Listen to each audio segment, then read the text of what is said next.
Na ir einam prie to karališko peilio. Tai nežinau, gal niekada jau nebuvau dėjęs į aukcionus. Vis gaila tokius man kartais įdėti yra. Bet šį kartą bus jis aukcione su Mindaugo karūnavimo diena. Kaina pardavimo 445.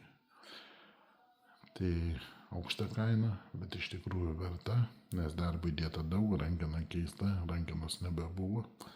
Jis apie 150 metų pagal japonų pasakojimus ir pagal visą kalimą. Peilis buvo, matote, kietoji dalis, aplenktas, apkaltas, minkštesnioji dalis toj pusėje per viršų eina ir čia leidžiasi. Tai žodžiu, tikrai smagus peiliukas. Bet aišku anglinis, aišku reikia ir priežiūros, bet labai gražiai iškaltas. Labai fainas peilis.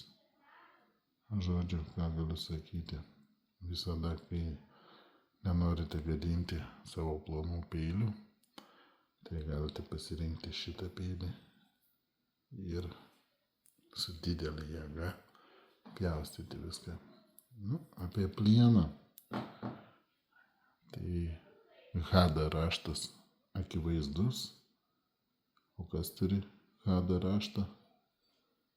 Kas?